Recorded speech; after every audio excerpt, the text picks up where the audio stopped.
पालघर जिल्ह्यातील जिल्हा परिषद शाळा पाचघर येथील विद्यार्थ्यांची वार्षिक शैक्षणिक सहल उत्साहात पार पडली। विद्यार्थ्यांना ऐतिहासिक, सांस्कृतिक व शैक्षणिक स्थळांची माहिती मिळावी या उद्देशाने मुंबई दर्शन सहलीचे आयोजन करण्यात आले होते। या सहलीचे आयोजन जाणीव संस्थेचे संस्थापक मनोज पांचाळ, अजय तलावर, सरपंच नरेंद्र एले, शाळेचे मुख्याध्यापक वाघमारे तसेच ग्रामस्थ यांच्या पुढाकारातून करण्यात आले। सहली दरम्यान विद्यार्थ्यांनी gateway of India, Chhatrapati Shivaji Maharaj terminus, Juhu Chowpatty, hanging garden आणि राणीचा बाग या प्रसिद्ध ठिकाणांना भेट दिली। प्रत्येक स्थळाचे ऐतिहासिक व शैक्षणिक महत्त्व शिक्षकांनी विद्यार्थ्यांना समजावून सांगितले।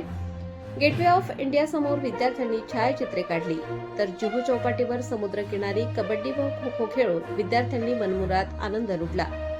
या सहलीमुळे विद्यार्थ्यांना प्रत्यक्ष अनुभवातून ज्ञान मिळाले, तसेच 6 अध्यायांमध्ये मैत्री व एकोपा वाढीस लागला। काही विद्यार्थ्यांनी पहिल्यांदाच मुंबई पाहिल्याने त्यांचा आनंद अधिकच वाढला। मुख्याध्यापक, शिक्षक व पालकांनी या उपक्रमाचे कौतुक केले असून अशा शैक्षणिक सहली विद्यार्थ्यांच्या सर्वांगीण विकासासाठी उपयुक्त ठरतात असे मत उपस्थितांनी व्यक्त केले। या सहलीसाठी मनोज पांचाळ, अजय तलावर व त्यांच्या सहकाऱ्यांचे विशेष योगदान लाभले।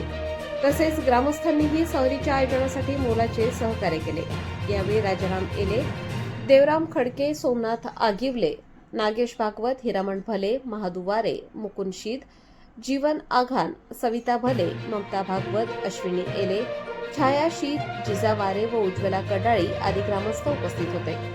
प्रतिनिधी रघुनाथ गांगुर्डे, पालघर जिल्हा।